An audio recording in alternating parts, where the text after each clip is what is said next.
J'ai travaillé dans le domaine du travail social pendant 13 ans. Ça fait 11 ans que j'enseigne. J'ai fait un an à Chapelot, puis ensuite je me suis retrouvé ici à Thunder Bay avec une offre d'emploi. Et puis finalement, il y a un poste qui s'est libéré en éducation physique. Et donc, c'est moi qui ai pris la relève avec un de mes collègues. Là, présentement, on œuvre à deux dans ce domaine-là. Mais j'ai aussi différents cours que j'enseigne. Donc, j'ai déjà fait mathématiques, sciences. Cette année, c'est grandes religions. Donc, ça me donne une variété de sujets.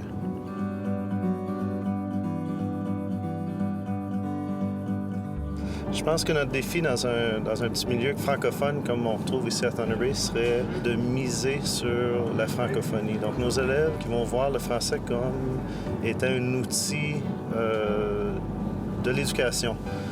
Notre défi, c'est de leur faire vivre un petit peu le français sans que ça soit toujours de l'académique.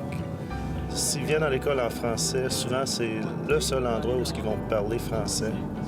La francophonie se vit à l'école, c'est vraiment le centre, le noyau pour eux. Si on ne travaille pas à faire certain que ça soit vivant pour eux, ils ne le retrouveront pas ailleurs.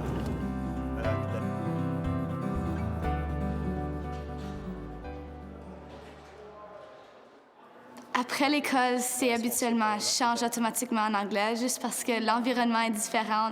Les nouvelles, le texto, c'est tout en anglais pour moi. Même les amis ici que je parle à l'école, c'est pas toujours en français, qui est vraiment un désavantage, mais c'est juste naturel et c'est vraiment dur à parler en français sans hésiter à parler en anglais.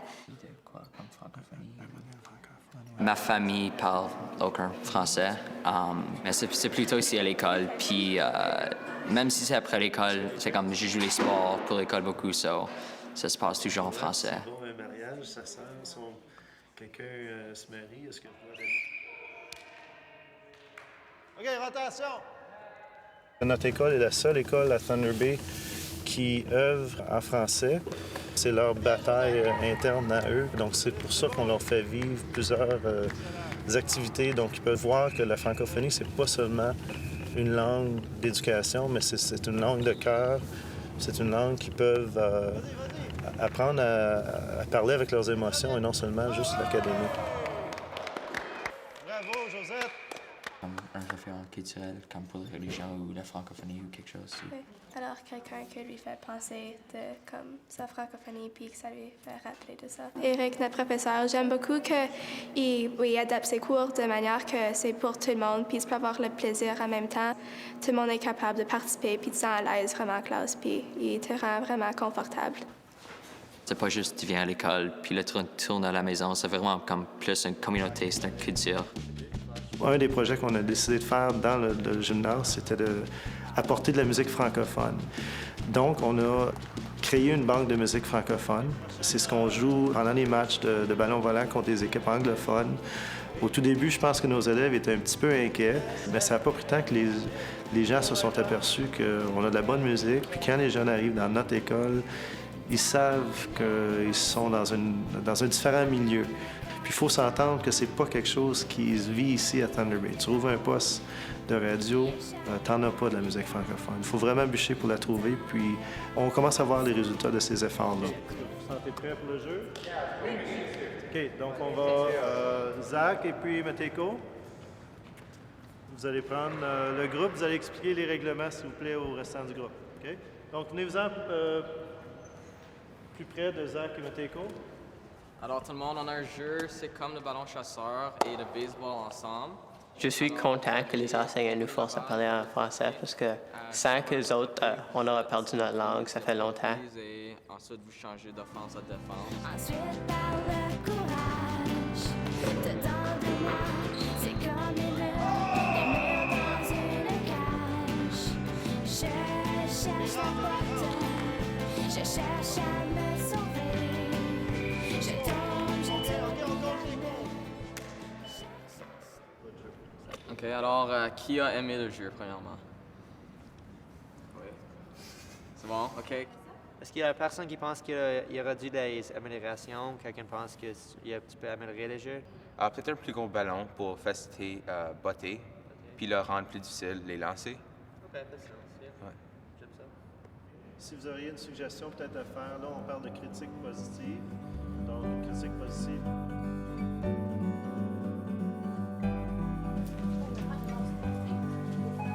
Dès le début de l'élaboration du plan d'amélioration de l'école, nous avons remarqué qu'il y avait un grand besoin au niveau de la culture dans l'école. Donc, on a élaboré un sondage auprès des élèves. Puis, le sondage a démontré qu'il y avait un grand besoin qu'on fasse quelque chose de plus dans l'école et dans les salles de classe pour que les élèves cheminent dans leur culture. On a approché Claire Bélanger-Olivier pour nous accompagner comme conseillère pédagogique pour appuyer les enseignants en salle de classe. La dernière fois, à notre rencontre, on a parlé de l'importance des attentes génériques. Oui. La première, qui était la communication orale. Comment est-ce que je peux donner du temps d'antenne aux élèves pour vraiment qu'il y ait l'espace pour parler, pour communiquer, peu importe la façon. On veut aussi que tu t'attardes à l'attente ou le contenu. J'aimerais faire un retour à notre journée pédagogique du 2 septembre.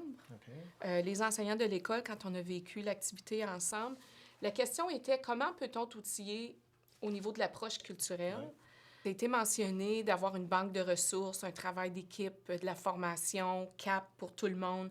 Alors, un peu la raison pourquoi on est ici aujourd'hui, pour vraiment travailler le gabarit ensemble. Excellent. C'est bon. On commence à expliquer différentes approches.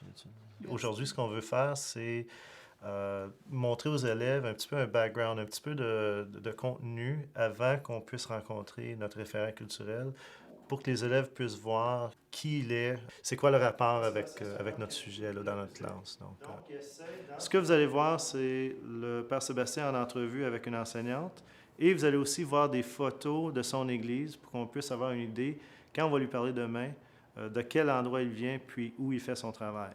Parce que par la suite, je vous lance un travail où vous allez devoir penser à des questions qu'on va vouloir utiliser pour l'entrevue de demain.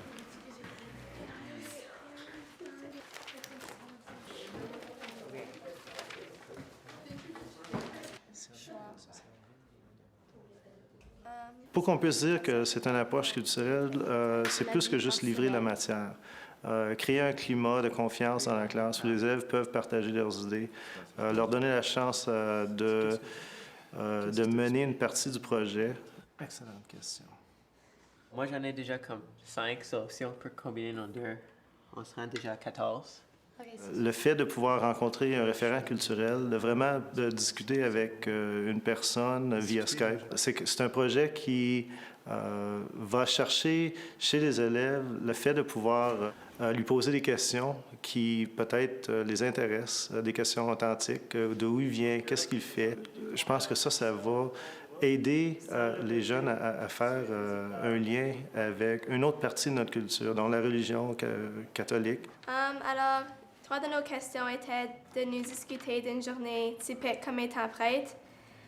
S'il y avait un référent culturel, alors quelqu'un qui lui fait penser de sa francophonie, et qu'il y a des règlements comme étant prêtre romain catholique, qui lui différencie de nous autres. Excellent. OK, 3 bonnes questions, bravo. Moi, mes modèles francophones, c'était plus une de mes amies. Ma mère encourageait toujours que j'aille à l'école en français, mais mon père était anglophone, alors lui voulait plutôt que je reste en anglais. Mais une de mes amies a déménagé de Québec, alors quand je l'ai rencontrée, j'ai pu aller chez elle, puis j'ai pu vraiment vivre comme tout. Ça, c'est quand j'ai été introduite comme la tire, puis le sirop d'érable, puis tout ça. Alors c'est elle vraiment qui m'a introduite, puis me fait vouloir vraiment garder ma francophonie. On sait que la francophonie n'appartient pas seulement qu'aux profs de français et elle appartient aussi surtout aux élèves. Donc, le projet de l'approche culturelle, c'était surtout, en premier lieu, de miser sur la communication orale et sur les référents culturels, mais on voulait aussi que les élèves se sentent impliqués et engagés dans la culture de l'école parce qu'on a une école qui est très engagée au niveau des sports. Puis on voulait développer beaucoup la culture. Il faut manger pour vivre et non vivre pour manger. D'accord? Dans le but d'économiser encore. Ça, c'est un peu du ridicule. Comme dans toutes les écoles secondaires, on remarquait, avant même le début de notre projet, qu'en salle de classe, ça se parle en français, mais aussitôt qu'on sort dans les couloirs, on fait face à une autre réalité. Puis on voulait vraiment essayer de créer une ambiance qui donne le goût d'être francophone, qui respire la francophonie. J'aurais besoin d'un élève volontaire qui veut, s'il vous plaît, venir écrire au tableau. Merci, Denise. Donc, les amis, ce que vous allez faire, c'est identifier des thèmes. Quel volet est-ce que vous voyez? Quel thème est-ce que vous voyez peut-être quand on va parler avec lui? Emile. Peut-être un cheminement de carrière, comme comment il a fait pour devenir prêtre. Nos élèves sont de plus en plus ouverts au fait qu'on apporte des référents culturels ou l'approche culturelle. C'est certain qu'au début, il fallait travailler un petit peu plus fort. Les élèves voyaient peut-être ça comme bon, les voilà partis encore avec la francophonie, mais on voit un changement. On voit des élèves qui s'engagent de plus en plus, que ce soit dans les Jeux franco-ontariens ou d'autres activités francophones de la communauté. Au commencement, ils commençaient à faire des activités, c'était un peu plate, que c'est la même chose, mais là, à un bout, j'ai réalisé, ça va m'aider pour mon cheminement d'éducation en français. Et ça cliquait dans ma tête que je dois vraiment faire attention à ce que je fais et ce que je fais en français et en anglais. Personnel, je pense qu'on n'a pas encore fait. Pour moi, un modèle francophone serait quelqu'un qui démontre fièrement ses couleurs. Comme, j'ai pas peur de parler en français, je veux que les personnes sachent que je parle en français. C'est moi qui aime ma langue.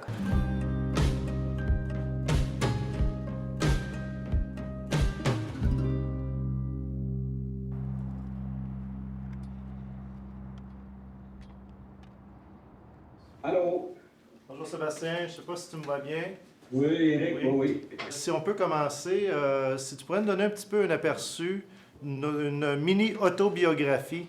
Je suis prêtre depuis 1988, c'est-à-dire 27 ans cette année. Ce que j'ai vraiment comme retiré du présentation était ta culture. Si tu sais qui tu es, il faut pas comme t'isoler du restant des autres cultures. Comme toi, tu sais qui tu es, puis c'est correct d'aller apprendre les autres cultures des autres gens. Comme je disais à M. Éric, vous avez le choix des questions, moi j'ai le choix des réponses.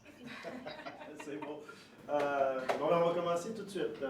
Bonjour, je m'appelle Kira et ma question est pourquoi les prêtres de la religion catholique n'ont pas le droit de se marier et comment se vit le quotidien pour vous en étant pas marié? Par Sébastien, j'ai vraiment aimé quand il a parlé de toujours regarder en avant, puis penser au positif, puis le futur, et juste oublier tes erreurs, puis ce qui est dans le passé. Parce que moi, je crois fortement que c'est vraiment important de toujours essayer pour le mieux, puis penser au positif dans la situation, puis pas vraiment penser à ce qui va aller mal. Puis, comment se fait une journée pas mariée? C'est que je suis disponible pour tout le monde, puis ça... Mais je pourrais pas dire c'est quoi une journée mariée, je l'ai jamais été. De la part de tous les élèves et mes camarades de classe, j'aimerais vous remercier d'avoir donné votre temps pour nous parler et c'était un plaisir. Merci beaucoup, c'est un plaisir. Merci, bonne journée.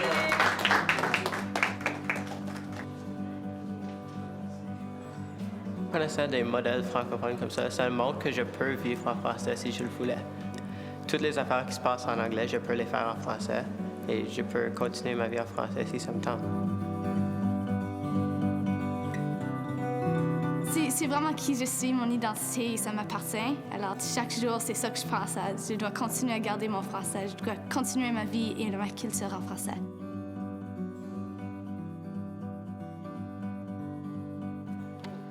Je te dirais que ma mission ici, c'est de faire vivre des expériences à mes élèves authentiques puis rattachées à notre culture.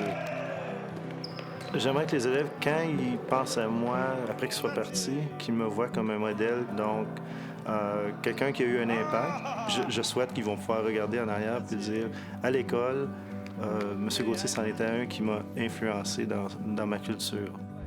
13.